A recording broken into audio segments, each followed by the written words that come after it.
सर्वेभ्यो नमो नमः। योग से निरोग कार्यक्रम में आपका हार्दिक अभिनंदन। आज भाग हम 3 करने जा रहे हैं। पहले जो हम ओम के बारे में, पंच महाभूतों के बारे में, मुद्राओं के बारे में पढ़ चुके हैं और आज हम फिर से उन्हीं पंच महाभूतों को थोड़ा और समझेंगे और एक एक करके मुद्राओं के बारे में पढ़ेंगे। क्योंकि विषय बड़ा है इसलिए हमें इसको 2-4 दिनों में पूरा करेंगे सेशन में। आपने सुना होगा कि कोई बात होती है, कहते हैं कि भाई ये तो भगवान जाने, है ना। हम भगवान शब्द का प्रयोग करते हैं कुछ भी हो कि ये तो बात भगवान जानता है। यानी भगवान हम किसे कहते हैं इस बात को आपने समझना है। भगवान उसी की संज्ञा है जिन्होंने पंच महाभूतों पर अपना आधिपत्य स्थापित कर लिया है। पंच महाभूतों पर जिन्होंने विजय प्राप्त कर ली है उसको हम भगवान की संज्ञा देते हैं। जैसे भगवान शब्द को आप थोड़ा समझिए। भगवान के अंदर भ, ग, वान 5 जो अक्षर हैं उनमें भ का अर्थ होता है भूमि, भ का अर्थ हुआ भूमि। ग का अर्थ होता है गगन यानी आकाश। भ, ग, व से वायु। फिर अ से अग्नि और जो न है न से बनता है नीर। ये 5 तत्वों से बना है भगवान शब्द। आपको समझ में आया होगा।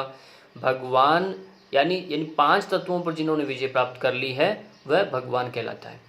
अभी अंत में हमने लास्ट पढ़ा, हमारे शरीर के अंदर 5 तत्व विद्यमान होते हैं। पूरा बाह्य जगत में भी 5 तत्व विद्यमान हैं, औषधियों में 5 तत्व विद्यमान हैं। ये सब पढ़ लिया 5। अब थोड़ा और बारीकी में जाएंगे और इनका और वैज्ञानिकता समझेंगे, वात पित्त के बारे में और समझते जाएंगे। पहले जैसे हमने हमारे शरीर में 6 चक्र की मान्यते हैं। 6 चक्र मानते हैं आप? 6 चक्र हमारे।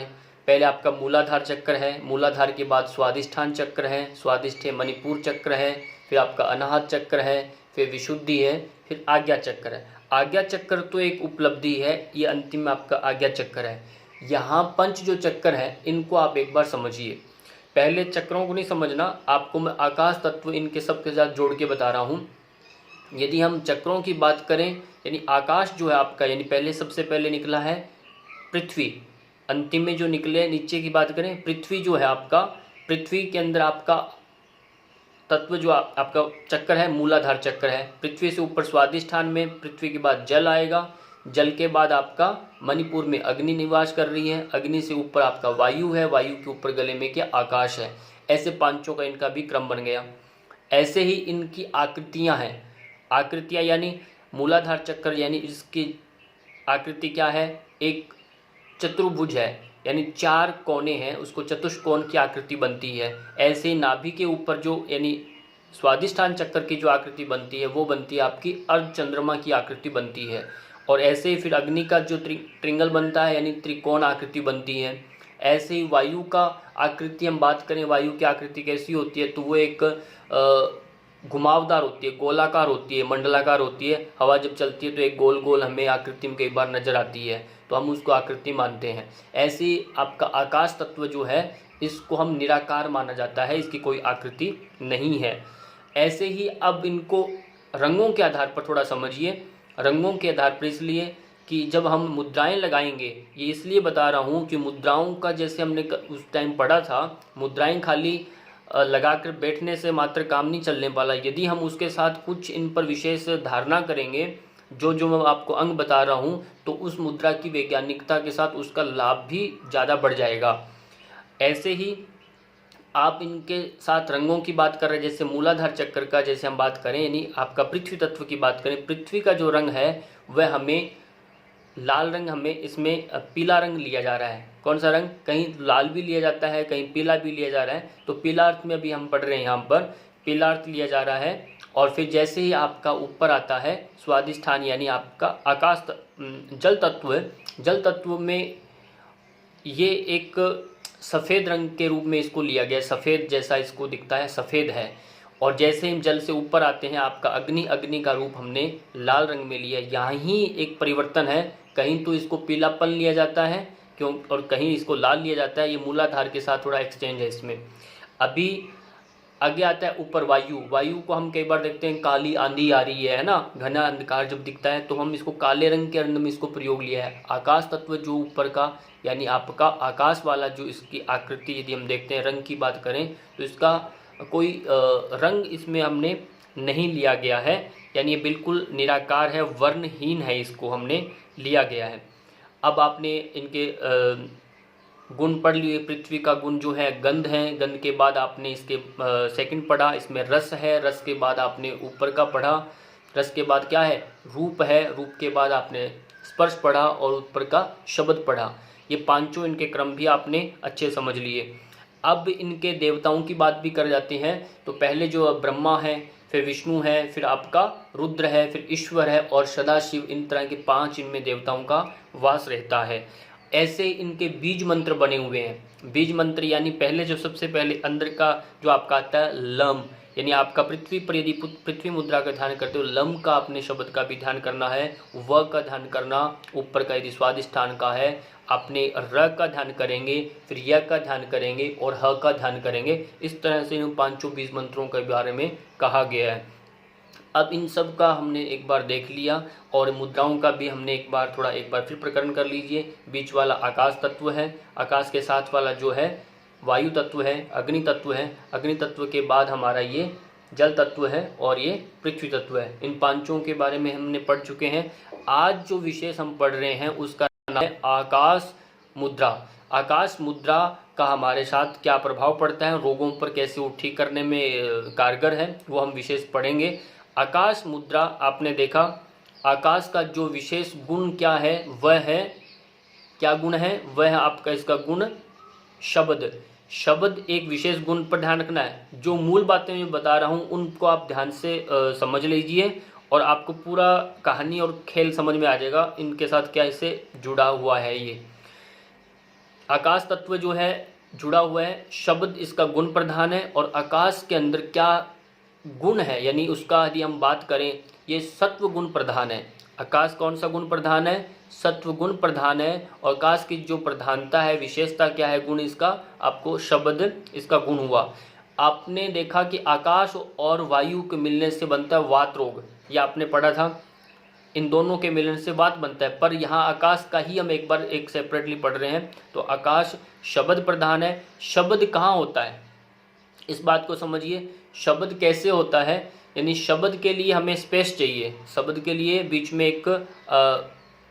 बीच में खाली स्थान चाहिए, वहीं शब्द होगा, अन्यथा नहीं होता। उदाहरण के लिए रूप में समझिए, यदि हम इसी कमरे में जैसे जहाँ बैठा हूँ यदि बिल्कुल ही खाली है तो इसमें थोड़ी सी मैं ध्वनि करता हूँ तो शब्द नाद होता है। और यदि इसको मैं अपने सामान से इसको गोदाम को तरह हम देखते हैं भर देते हैं तो उसमें शब्द का नाद नहीं होता। यानी हमारी जो साउंड रिजोनेंस जो होता है, शब्द का अनुकंपन जो होता है वो स्पेस के ऊपर डिपेंड करता है। इसलिए जब आप आकाश तत्व को बढ़ाते हैं तो आपके अंदर इन्हीं आकाश तत्व की कमी के कारण जो उसमें शरीर में रोग बना हुआ है, जैसे आकाश की कमी से रोग बनता कैसे है, कौन कौन से रोग होते हैं समझो एक बार। पहले जैसे कान का रोग लेते हैं हम, कान का रोग आकाश की कमी से है, क्योंकि यदि आपके कान में कुछ भी मवाद है, कुछ भी ऐसा है जमा हुआ है, गंदगी है, तो आपको श्रवण करने की प्रॉब्लम आ जाएगी। और कान के साथ क्या है आपका हृदय, हृदय के अंदर भी आकाश तत्व रहता है, हृदय के अंदर भी आकाश तत्व है। आपका आकाश तत्व से नहीं तो हृदय की भी धड़कन भी है, उसमें भी कार्य में विघ्न आएगा। आपका रही बात हड्डी, आपका रीढ़ की हड्डी जो है उसके अंदर भी आकाश तत्व की प्रधानता रहती है। तो इन हड्डी का यदि दोष बन रहा है, हड्डी का दोष मतलब जिनके हड्डियों में कट कट की आवाज़ आती है, यानी कट कट की जोड़ों में कई बार आवाज़ आती है, तो वो क्या करेंगे आकाश तत्व वो वाले ये आकाश मुद्रा नहीं लगाएंगे, क्योंकि उनके पहले से गैप बना हुआ है।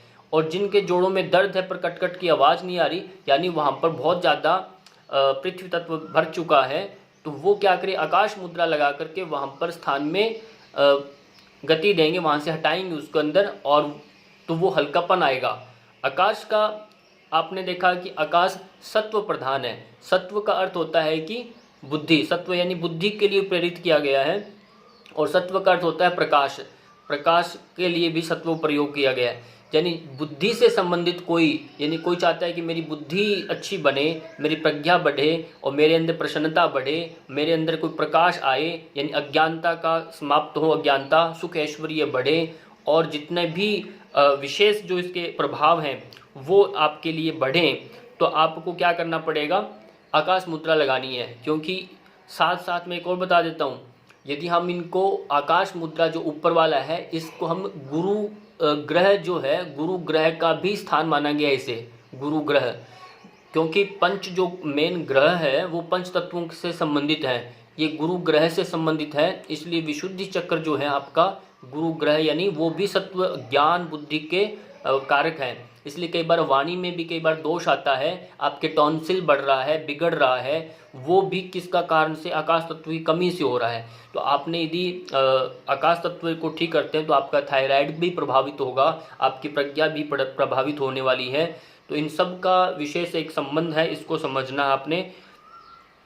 तो और दूसरा है, इसमें आपने ध्यान क्या करना, जैसे मैंने पहले बताया था, आपने ध्यान करना है निराकार का ध्यान करना पड़ेगी, आकाश का ध्यान कर रहे हैं तो आकाश। और शब्द है, शब्द यानी आपने एक नाद पर विशेष ध्यान देना है, नाद यानी आपने सबसे पहले तो जब भी आप इसकी आकाश मुद्रा, बीच वाली अंगुली आकाश है तो इसको आप स्पर्श कराएंगे, इन दोनों हाथों से स्पर्श करा के ऐसे बैठेंगे। तो बैठने के बाद आप कानों के श्रवण पर ध्यान दीजिए, क्योंकि आपने ध्वनि पर ध्यान देना पड़ेगा, शब्द पर ध्यान देना पड़ेगा। तो आपको कुछ भी सुनाई दे तो पहले स्थूल पर ध्यान केंद्रित करिए, स्थूल के बाद आप धीरे धीरे अपने हृदय की धड़कन को सुनने की कोशिश करें। तो ये पेट के अंदर कुछ आवाज़ आ रही है, पल्स की जो आवाज़ आ रही है, ऐसा अनुभव करना है। तो ये आपका ध्यान और बढ़ेगा, जिससे आपका आकाश तत्व बॉडी में बढ़ने लगेगा। और इसको आकाश तत्व बढ़ाने का एक जरिया ये भी है कि आप उपवास करें, सप्ताह में एक बार उपवास करेंगे तो पेट में खाली स्थान बढ़ने लगेगा, जिससे आपके अंदर हल्कापन आएगा और सत्व की वृद्धि होगी। सत्व वृद्धि में अच्छे विचार अपने आप उत्पन्न होंगे, यानी जिसके आलस्य बना रहता है, भारीपन रहता है, बहुत ज़्यादा बुद्धि विस्मृत होती है, यादाश्त नहीं रहती, कान से बहरापन है, हृदय का कार्य सही नहीं कर रहा, हड्डियों में जोड़ों में बहुत ज़्यादा दर्द है, भारीपन है, तो सब ये आकाश मुद्रा का प्रयोग करेंगे, जिससे उनके अंदर सत्व की वृद्धि होगी, ताकि वो प्रसन्नता बढ़ेगी, प्रकाश बढ़ेगा, अज्ञानता समाप्त होने वाली है, सुख ऐश्वर्य बढ़ेगा। और इसके साथ साथ तो जितने भी तमाम इसके लाभ आपको मिलेंगे सत्वगुणी के जो होते हैं, वो सब इस मुद्रा के माध्यम से मिल सकते हैं। तो इसी तरह से हम अगली वीडियो के अंदर आपको जो वायु मुद्रा के बारे में बताएंगे। ऐसे क्रम से एक एक मुद्रा पढ़ेंगे, ताकि समय से अच्छे से हम समझ पाएंगे और ज़्यादा विस्तृत भी नहीं होगा, और थोड़े समय में और एक एक विषय को लेकर पढ़ेंगे। तो इसी के साथ यदि आपको कोई प्रश्न हो तो निश्चित पूछा करें, और वीडियो अच्छी लगे तो इसको लाइक भी करा करें, शेयर भी किया करें अपने, ताकि ये अभी ग्रुप छोटा है हमारा, तो इसमें ज़्यादा ये फैले, अच्छी बात लगे तो बताना चाहिए। इसी के साथ सबका दिन सुमंगल हो। धन्यवाद।